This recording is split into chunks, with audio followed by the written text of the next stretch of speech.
नमस्कार विद्यार्थी मित्रांनो. या सेशनमध्ये आपण मॅनेजरियल इथिक्स आणि म्हणजे जे काही टॉपिक आहे आपला आय टी प्राचार्यासाठी त्याच्याबद्दल आपण शॉर्टकटमध्ये डिस्कस करू. तसेच मॅनेजमेंटच्या एथिक्सच्या रिलेटेड ज्या काही कन्सेप्ट सिलेबसमध्ये दिलेल्या आहेत त्या इथं आपण डिस्कस करणार आहोत. तर सर्व विद्यार्थ्यांना माझे रिक्वेस्ट आहे की जे काही विद्यार्थी लेक्चर बघत असतील तर त्या विद्यार्थ्यांनी लेक्चर असं सुरुवातीपासून शेवटपर्यंत बघायचं. नेहमीच्याच माझ्या अगोदरच्या लेक्चर मध्ये सांगितलेलं आहे की इथं आवड निवडाचा प्रश्न नाही सर, मग आम्हाला मॅनेजमेंटचं जमत नाही किंवा अरे, एक्झाम मध्ये आवड निवड नाही, आपल्याला सगळं सिलेबसला टच करायचं आहे, सगळं सिलेबस कव्हर करायचं आहे आणि एकदम सिंपल सिंपल प्रश्न येतात. फक्त तो काय सिलेबस आपल्या हाताखालून किंवा नजरेखालून गेलेला पाहिजे. बाकी आपल्याला तो ऑब्जेक्टिव्ह सहज टॅकल होते. म्हणजे इथं आवडी निवडीचा प्रश्न नाही. त्याच्यामुळे सगळे विद्यार्थी जे काही आय टी प्राचार्याची गडबडची तयारी करत असतील तर त्यांनी रिक्वेस्ट आहे की त्यांनी लेक्चर असे सुरुवातीपासून शेवटपर्यंत बघायचे. आणि प्लेलिस्ट मध्ये जाऊन माझे भरपूर लेक्चर आहेत, तर एक एक लेक्चर तुम्ही पाहू शकता. आवडले असतील तर चॅनलला सबस्क्राईब करू शकता. तर कुठलाही टाइमपास न करता लगेच आपण लेक्चरला सुरुवात करू. कन्सेप्ट आहे मॅनेजरियल इथिक्स. आता बघा, दोन टर्मिनॉलॉजी आपण सारखे ऐकतो, इथिक्स आणि मोरॅलिटी. आता बऱ्याचदा काय होते की लोक इथिक्स आणि मोरॅलिटी मध्ये थोडस कन्फ्युज करतात. पण आणि इथिक्स आणि मोरॅलिटी मध्ये एक स्लाइट डिफरन्स आहे. Generally the term ethics and morality are interchangeable. म्हणजे कोणत्याही कुठेही जागी कोणी इथिक्स कुठेही मोरॅलिटी वापरते, पण मुळात तसं नाही. त्याच्यामध्ये स्लाइट डिफरन्स आहे. Both the ethics and morality deal with the distinguishing between good or bad or right and wrong. दोघंही गुड आणि बॅड किंवा राईट अँड रॉंग मधला फरक दोघंही करतात. परंतु त्याच्यामध्ये स्लाइट फरक कोणता आहे बघा. मी काय सांगितलं की इथिक्स आणि मोरॅलिटी दोघंही राईट आणि रॉंग यातील फरक करतात किंवा गुड आणि बॅड यातील फरक करतात. परंतु दोघांमध्ये स्लाइट डिफरन्स काय आहे? Ethics tend to be defined by external or societal group standard. म्हणजे जो काही इथिक्स आहे ही जनरली टर्मिनॉलॉजी आपण सोसायटी किंवा ग्रुपच्या रिलेटेड वापरतो. While morality is the more personal and individualistic. म्हणजेच काय, मोरॅलिटी जर म्हणजे दोघंही, मी काय सांगते, इथिक्स आणि मोरॅलिटी दोघंही राईट आणि रॉंग मधला डिफरन्स करतात. परंतु इथिक्स जो आहे हा सोसायटीयल लेवलला किंवा ग्रुप लेवलला काम करतो, तर मोरॅलिटी हे इंडिव्हिज्युअल लेवलला काम करते. Example of ethical principle: caring, loyalty, honesty, fairness, law abiding, respect of the others, promise keeping, integrity. हे सगळे कशाचे इथिकल प्रिन्सिपल. आता इथिकल जेव्हा जेव्हा शब्द येईल तेव्हा तेव्हा आपण सोसायटीयल किंवा ग्रुप लेवलनं विचार करणार, आणि जेव्हा मोरॅलिटी हा शब्द येईल तिथं आपण इंडिव्हिज्युअल पर्स्पेक्टिव्हने विचार करणार आहोत. Example of universal morals: always tells the truth, do not destroy the property, have a courage, keep your promise, do not cheat, treat others as you want to be treated, be patience आणि be generous. आता बघा, इथं आपण एक diagram काढी की बघा, आता इथं मी इथिक्स लिहिलं, इथं मोरॅलिटी लिहिलं. दोघंही राईट ऑर रॉंग याचे डिफरेशिएट करतात. परंतु मोरॅलिटी हे इंडिव्हिज्युअल पर्स्पेक्टिव्ह असते. इथं इथिक्स हे सोसायटल किंवा ग्रुप पर्स्पेक्टिव्ह आपण इथिक्सला वापरतो. म्हणजे कन्फ्युज होण्याचं गरज नाही, दोघांचा मिनिंग सारखाच आहे. परंतु जर इंडिव्हिज्युअल लेवलला आपण विचार करत असू तर तिथं मोरॅलिटी वापरायचा, ग्रुप किंवा सोसायटल लेवलला आपण वापरत असू तर तिथं इथिक्स वापरायचा.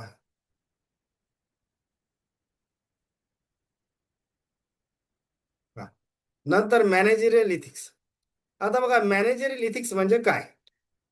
हा, थोडस एकदा वर घ्या. हा, managerial ethics means the moral principle and standard that guides the behavioural and decision for the managers in the in an organization. It helps the manager decide what is right or wrong, fair or unfair while performing their duties. Manager ethics म्हणजे काय, त्याचं duty करताना त्याला आपल्याला guidelines कोण देणार, म्हणजे एखादी गोष्ट बरोबर आहे का चूक आहे, फेअर आहे का अनफेअर आहे, त्यासाठी आपण मॅनेजर इथिक्स असं वापरतो. टाइप्स ऑफ मॅनेजर इथिक्स कोणकोणते? पहिलं असते की लिगल आणि दुसरं असते मोरल इथिक्स. लिगल इथिक्स म्हणजे काय, refer to the rules and standard of the behaviour that are required by the law. Legal म्हणजे काय, रिलेटेड विथ लॉ म्हणतो ना आपण ज्याला. Manager and organizer must follow this law to avoid the punishment or legal action. For example, based on the rules, law, regulation, नंतर mandatory to follow, violation can be lead the punish, fines and legal punishment.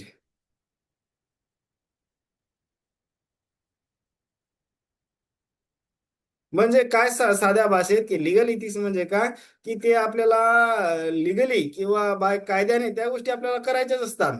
तर साध्या भाषेत बाकी जास्त काही त्याच्यामध्ये फार technically किंवा डीप मध्ये जाऊ नका. तर लिगल इथिक्स म्हणजे काय की त्या मॅनेजरला काही गोष्टी कायद्याने रूलने किंवा जे काही स्टँडर्ड लॉ आहेत किंवा स्टँडर्ड रूल्स रेग्युलेशन आहेत कंपनीचे, ते त्याला फॉलो करणे किंवा जे काही कायदे कायदे असतील, समजा लेबर लॉ असेल किंवा इतर कुठल्या गोष्टी असेल, तर ते फॉलो करणे हे त्यांचं काम आहे. For example, paying taxes properly, following the labour laws and safety regulation. हे कसं असतं की सेफ्टी रेग्युलेशन सुद्धा कंपनीच्या रूल्स मध्ये असते, लेबर लॉ सुद्धा कायद्याने बंधनकारक आहे. या गोष्टी जर लिगली किंवा रूलने किंवा एखाद्या स्टँडर्डने जर बाइंडिंग म्हणजे त्याच्यावर बंधनकारक असतील, तर त्याला आपण लिगल इथिक्स म्हणतो.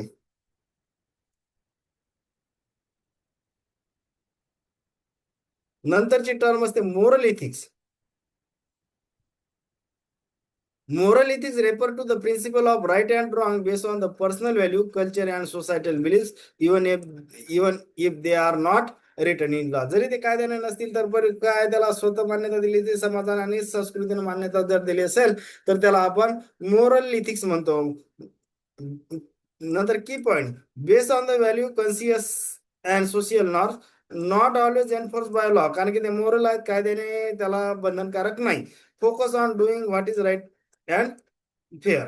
For example, treating employees with respect, हे कायद्यात सांगितलेलं आहे का नाही, हे आपल्याला मोरॅलिटी आहे. नंतर being honest with the customer, हे कायद्यात सांगितलेलं आहे का नाही, तर हे कसं असते की आपलं मोरल प्रिन्सिपल आहे. Helping society and protecting and environment. आता हा, प्रोटेक्टिंग अँड एन्व्हायरमेंट ठीक आहे, कायद्याने सांगितलं, परंतु हेल्पिंग सोसायटी हे सुद्धा कायद्याने सांगितलेलं नाही, म्हणजे काय ते मोरल आहे. नोट, आता बघा, the word ethics come from the Greek words. त्याचा ग्रीक वर्ड्स कोणता, इथोज या शब्दावरून, या ग्रीक शब्दावरून हा इथिक्स शब्द आला. Ethics, ethos means character, custom, habit, moral nature of the person or society. हा ग्रीक शब्द आहे, तो इथोज वरून डेव्हलप झालेला आहे. आणि इथोज म्हणजे काय, character, custom, habit, moral nature moral nature of the person or society. म्हणजे इथिक्स हा कोणता ग्रीक शब्दावरून आलेला आहे, कोणता, इथोज या शब्दावरून. नंतर इथिक्स इन द वर्कप्लेस. आता बघा, ethics in the workplace means moral principle and standard that guide the behavior of the employees and manager at the work. It ensures that everyone behaves honestly, fairly, responsibly in the organization. म्हणजे काय झालं की ethics in the work म्हणजे काय, प्रत्येकाने, मग तो employee असू द्या किंवा मॅनेजर असू द्या, त्यांनी कसं वागलं पाहिजे, honestly, fairly and responsibly in the organization, त्याला आपण ethics in the work place म्हणतो. आता की एलिमेंट, ऑनेस्टी बरोबर बरोबर आहे, कारण की मॅनेजर आणि वर्करनी प्रामाणिकपणे वागलं पाहिजे. इंटिग्रिटी म्हणजेच काय, doing the right things even no one is watching. म्हणजे कोणी काम न करत असतात, नाहीतर कोणी पाहत असेल, कोणी, नाहीतर काय असते की कोणी पाहते आहे म्हणूनच काम करणं, तर त्याला आपण इंटिग्रिटी म्हणत नाही. कोणीही तुम्हाला ऑब्झर्व करत नसताना तुम्ही तुमच्या प्रामाणिकपणे जर काम करत असाल, तर त्याला आपण इंटिग्रिटी म्हणतो. रिस्पेक्ट हे सुद्धा आवश्यक आहे. Treating the collect, customer, managers politely, responsibility, completing the task properly and being accountability. नंतर fairness, avoiding discrimination and treating every even equally. नंतर नाहीतर जेंडर, आपण बघतो की जेंडर इंडिफरन्स किंवा कास्टनिझम या गोष्टी आपल्याला दिसतात, तर तसं नसलं पाहिजे. नंतर example of ethics in the workplace, not using company resources for personal. नंतर respecting the work place rules policies. आता असे एन नंबर ऑफ एक्झाम्पल असतील, फक्त आपल्याला काय करायचं आहे, ethics in the work place म्हणजेच काय, साध्या भाषेत सांगायचं, मॅनेजरनं आणि एम्प्लॉयनं त्यांनी ऑनेस्टली, फेअरली आणि रिस्पॉन्सिबिली वागायचं आहे, कशामध्ये, कंपनीमध्ये किंवा ऑर्गनायझेशन मध्ये, तर त्याला आपण एथिक्स इन वर्क प्लेस असं म्हणतो. आता तेवढं जर समजत आपल्याला, बाकी काही येऊ द्या एक्झाम मध्ये, आपल्याला सहज तो प्रश्न टॅकल होतो. नंतर फॉर्म्युलेशन ऑफ द इथिक्स. आता फॉर्म्युलेशन म्हणजे काय, making or designing the plan, rule or policy or idea. म्हणजे काय, फॉर्म्युलेशन करणे म्हणजे काय, एखादा प्लॅन, रूल हे डिझाईन करणे किंवा तयार करणे, किंवा एखादी पॉलिसी तयार करणे, एखादी आयडिया तयार करणे, तर त्याला आपण फॉर्म्युलेशन असं म्हणतो. Formulation of the ethics means process of developing ethical principle, rule and standard that guide the behaviour of the manager and employees. म्हणजे फॉर्म्युलेशन ऑफ द इथिक्स म्हणजे काय, की अशी एक प्रोसेस आहे की इथिकल प्रिन्सिपल डेव्हलप करायची, रूल डेव्हलप करायचे, स्टँडर्ड डेव्हलप करायचे आहे, दॅट गाईड द बिहेवियर. म्हणजे ते कशाला करायचे आहे की त्या मॅनेजरच्या आणि एम्प्लॉयरच्या वागणुकीमध्ये त्याला गाईडलाईन्स प्रोव्हाइड करणं, तर त्याला आपण फॉर्म्युलेशन ऑफ द इथिक्स असं म्हणतो. It help the organization decide what is right and wrong in the business activity. त्याचा मदत कशाला होते, की त्या कंपनीला किंवा ऑर्गनायझर काय बरोबर काय चूक आहे आपल्या बिझनेस ऍक्टिव्हिटीमध्ये ते समजण्यासाठी त्याला मदत होते. Step in the formulation of ethics म्हणजे काय? आयडेंटिफाईंग इथिकल इश्यू, बरोबर, सेटिंग इथिकल स्टँडर्ड सेट करावे लागतील, डेव्हलपिंग कोड ऑफ इथिक्स, हा कोड सुद्धा डेव्हलप करावा लागेल. नंतर कम्युनिकेटिंग इथिक्स विथ नुसतं डेव्हलप करून चालणार नाही, तर ते पूर्ण एम्प्लॉई पर्यंत कम्युनिकेट झाला पाहिजे. नंतर मॉनिटरिंग अँड एन्फोर्समेंट म्हणजे काय? नुसतं कम्युनिकेट करून चालणार नाही, त्याचा मॉनिटरिंग किंवा ते प्रत्यक्ष अंमलबजावणी सुद्धा आलं पाहिजे. तर हे सगळ्या step in formulation of the ethics मध्ये येते. नंतर 5 इथिकल फ्रेमवर्क फॉर मॅनेजर. आता जनरली कोणते हे 5 जे मी UDRJV असं लक्षात ठेवत असं, म्हणजे UDRJV. यू म्हणजे काय? युटी युटिलिटॅरियनिझम, हा थोडस किचकट आहे. नंतर डी म्हणजे काय? डिओन्टोलॉजी. नंतर आर म्हणजे काय? Right base ethics. नंतर जे म्हणजे काय? Justice ethics. नंतर व्ही म्हणजे काय? Virtue ethics. आता पहिला कोणता आहे? आपण युटिलिटॅरियनिझम. डिसिजन आर, थोडस मी क्लिअर करतो म्हणजे तुम्हाला लवकर कळेल. Decision are based by their outcomes or consequence, म्हणजे एखादा निर्णय त्याच्या आउटकम किंवा परिणामावर जर आधारित असेल तर त्याला लिटेरिझम असं म्हणत असतो. Example, choosing the policy that benefit most of the employ. एखादी अशी पॉलिसी चूज करायची की मोस्ट ऑफ द एम्प्लॉयला त्याचा बेनिफिट झाला पाहिजे. डिओन्टॉलॉजी म्हणजे काय? ड्युटी, रूल आणि obligation. For example, always telling the truth in the business dealing. नंतर राईट बेस इथिक्स म्हणजे काय? Emphasis protecting the fundamental rights of the individual, respecting employees right to the privacy. नंतर justice ethics, focus on the fairness, equality and impartiality. For example, promotion based on the merit rather than favouritism, म्हणजे एखाद्या गोष्टीचं, एखाद्या एम्प्लॉईचं promotion करायचं असेल तर त्याच्या कामावरून किंवा त्याच्या वागणुकीवरून किंवा त्याच्या परफॉर्मन्सवरून करणे, रादर दॅन फेवरेट. नाही तर बाबा हे जवळचं आहे तर द्या त्याला प्रमोट करून, तसं नसायला पाहिजे. व्हर्च्यू इथिक्स, व्हर्च्यू म्हणजेच काय? सदाचार ज्याला आपण म्हणतो. Focus on the character, moral value of the person, म्हणजे चांगल्या गुणाचं, त्याच्या चांगल्या आचरणाचं कदर करणे, त्याला व्हर्च्यू इथिक्स म्हणतात. For example, a manager acting honestly even when it is difficult. म्हणजे मॅनेजरनं सुद्धा प्रामाणिकपणे वागलं पाहिजे.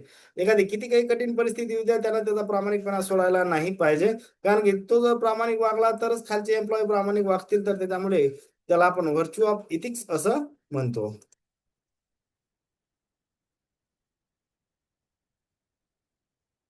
नंतर बघा, आता याच्यावर बऱ्याचदा प्रश्न येते. Important philosopher and management thinkers have influence managerial ethics. कोणकोणते फिलॉसॉफर आहेत ते बघू आपण शॉर्टकट मध्ये. पहिला आहे जेरेमी बेंथम. कोणती थेरी आहे त्याची? युटिलिटॅरियनिझम थेरी. फाउंडर ऑफ युटिलिटॅरियनिझम थेरीचा फाउंडर आहेत कोण? Jeremy Bentham. Sed that best action is one that produce the greatest happiness for the greatest number of people. म्हणजे त्यांनी काय सांगितलं की best action is the one that, एखादी चांगली गोष्ट म्हणजेच काय? की ती मोठ्या लोकांवर मोठ्या प्रमाणात आनंद निर्माण करत असेल तर त्याला आपण बेस्ट ऍक्शन म्हणायचं.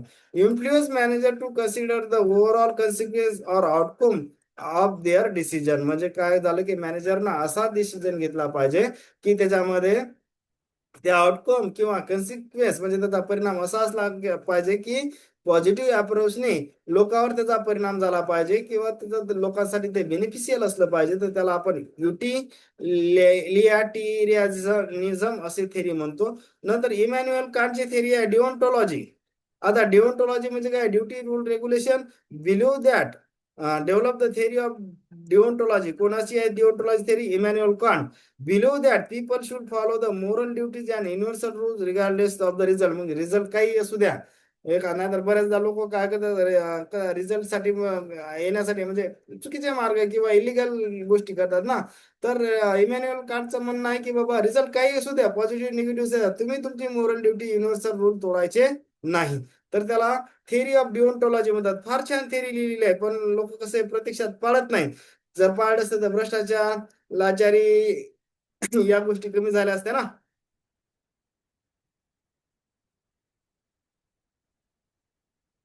नंतर जॉन स्टुअर्ट मिल, आता त्यानं एक्सपांडेड युटिलिटेरियनिझम ही थेरी मांडली. जसं सुरुवात कोण केली होती बघायची, या थेरीची सुरुवात आपण पहिल्या स्लाइड मध्ये बघितलं, जेरेमी बेंथम ना. फक्त यांनी काय केलं की त्याला एक्सपांड केलेली आहे थेरी. म्हणजेच काय त्यांनी सांगितलं की emphasise maximum overall happiness plus welfare in the decision making. हे वेलफेअर सुद्धा त्यांनी शब्द ऍड केला, म्हणून त्याला आपण एक्सटेंडेड युटिलिटेरियनिझम असं म्हणतो. नंतर अरिस्टॉटलची ही सुद्धा फेमस थेरी आहे, virtue ethics. Develop virtue ethics कोण, अरिस्टॉटलने डेव्हलप केलेले आहे. Focus on the good character or virtue such as honesty, courage and fairness, या गोष्टीवर फोकस असला पाहिजे. John Rawls justice ethics propose the theory of justice as a fairness, emphasizes the fairness, equality, justice in the social and organizational decision. हे कोणाची theory आहे? Justice ethics ही theory John रॉलची आहे. नंतर Adam Smith, ethical capitalism, non as a father of modern economy, त्यांना modern इकॉनॉमिकचा father म्हणतात. Famous book आहे wealth of nation. हे सुद्धा बुक बऱ्याचदा एक्झाम मध्ये विचारते की ऍडम स्मिथ यांचं कोणतं पुस्तक आहे, तर वेल्थ ऑफ नेशन हे पुस्तक फार फेमस बुक आहे अर्थशास्त्रात. तर ऍडम स्मिथ यांनी लिहिलं, business should operate freely but ethically and market competition benefit society called as ethical capitalism. म्हणजे त्यांना असं म्हणलं की बिझनेस शुड फ्रीली असला तर पाहिजे, पण इथिकली असला पाहिजे. तो म्हणजे फ्रीडम दिलं म्हणून अनइथिकली मार्ग शोधायचे का, तर नाही, तर इथिकली असला पाहिजे. And market competition benefit society, जे मार्केटमध्ये स्पर्धा चालली ते स्वतःची तुंबडी भरायला नाही ना, तर मार्केटमध्ये स्पर्धा बाबा स्वतःच बघायचं. मार्केटमध्ये स्पर्धा अशी असली पाहिजे की त्याच्यामध्ये सोसायटीचा सुद्धा फायदा झाला पाहिजे. तर त्याला इथिकल कॅपिटलिझम ही थेरी असं म्हणतात. ऍडम स्मिथ यांची आहे ती. हे फार फेमस अर्थशास्त्र आहे. म्हणजे हे सुद्धा इथिकल कॅपिटलिझम कोणाचं आहे, तर ऍडम स्मिथचं, हे लक्षात ठेवायचं आहे आपल्याला. नंतर Milton Friedman, profit maximise, empty theory म्हणतो, पीएमटी थेरी म्हणतो आपण त्याला. प्रॉफिट मॅक्झिमायझेशन थेरी कोणाची आहे, मिल्टन फ्रीडमॅनची.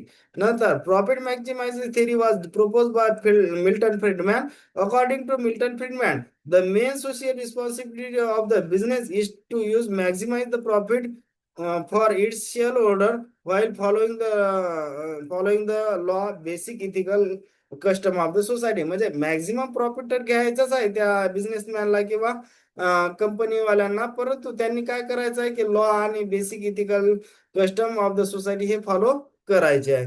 नंतर जॉन लॉक, थॉमस हॉब्स आणि रुसो, सोशियल कॉन्ट्रॅक्ट थेरी. आपण एससीटी मध्ये वरची कोणती होती, एमपीटी होती, ही एससीटी थेरी आहे, social contract theory. Founder of the social contract theory कोण कोण आहे, जॉन लॉक आहे, थॉमस हॉब्स आहे आणि रुसो, हे तिघ आहेत सोशल कॉन्ट्रॅक्ट थेरीचे. Social contract theory is a ethical theory state that people agree to the follow rules and law of the society in order to live peacefully and benefit from the cooperation. आता आपण जर बघितलं तर ही theory आजच्या जमान्यात फार आवश्यक आहे. कुठेही लोक बघितो आपण, जर कुठेच रूल रेग्युलेशन ट्रॅफिकचे पाळत नाही, कुठेही खरा खाऊन थुकतात, कुठेही काही फेकतात, म्हणजे किंवा छोट्या छोट्या कारणाने आक्रमक होतात. त्याच्यामुळे काय होते की पीसफुल सोसायटी निर्माण झालेली नाही. त्याच्यामुळे ही सोशल कॉन्ट्रॅक्ट थेरी आजच्या जमान्यात फार महत्वाची वाटते.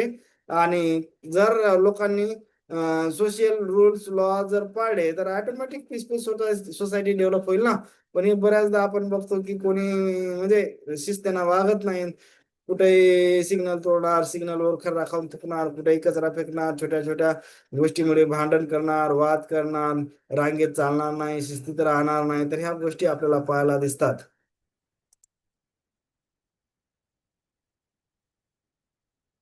नंतरच मॅनेजिंग इथिकल बिहेवियर. आता managing ethical behaviour means process of encouraging and insuring that employees and manager act according to the ethical principles values organization standard. आता बघा की तो एम्प्लॉईज आणि मॅनेजर यांनी सुद्धा हे पाळलं पाहिजे ना. इथिकल प्रिन्सिपल असतील, व्हॅल्यूज असतील, organize standard. It helps the organize promote honesty, fairness, responsible conduct at the workplace. आता नुसतं यांनीच जर पाळलं नाही तर हे काही म्हणजे अर्थच नाही ना. तर म्हणजे काय, मॅनेजर आणि एम्प्लॉईना ethical principles, values, organization standard हे स्वतः पाळले पाहिजे, तरच त्या कंपनीमध्ये किंवा ऑर्गनायझेशनमध्ये ऑनेस्टी, फेअरनेस, रिस्पॉन्सिबल कंडक्ट या गोष्टी होतील. अदरवाईज त्यांनीच नाही पाळले तरी कोण पाळायचं? आता ways to manage the ethical behaviour, code of the ethics हे असला पाहिजे, इथिकल लिडरशिप हे असला पाहिजे, इथिकल ट्रेनिंग सुद्धा दिली पाहिजे. नंतर reward of the ethical behaviour, जर एखादा एम्प्लॉई फार प्रामाणिकपणे वागत असेल तर त्याचा सत्कार, त्याला बक्षीस दिलं पाहिजे.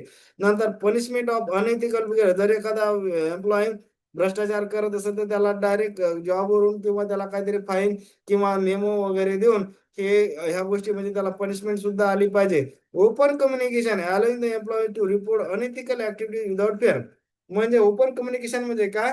कोणी एखादा अनइथिकल काम करत असेल तर दुसऱ्या एम्प्लॉईनं त्याची तक्रार करणं, तक्रार केली पाहिजे, कारण ते कुठल्याही भीतीशिवाय. नाहीतर त्यालाच दमदाटी केल्यानंतर तो तक्रार करणार नाही, म्हणजे विदाउट फिअर. जर त्याला तशी परमिशन असली, कोणी एखादा एम्प्लॉई जर इलिगली वागत असेल तर त्याची तक्रार करायची त्याला म्हणजे भीती वाटायला नाही पाहिजे. तर या सगळ्या गोष्टी याच्यामध्ये एक्सपेक्टेड आहे. होप करतो बऱ्याच गोष्टी मी फास्ट मध्ये सांगितल्या असतील, समजल्या असतील काही. तर चॅनलला लाईक, सबस्क्राईब आणि शेअर करायला विसरू नका. थँक्यू.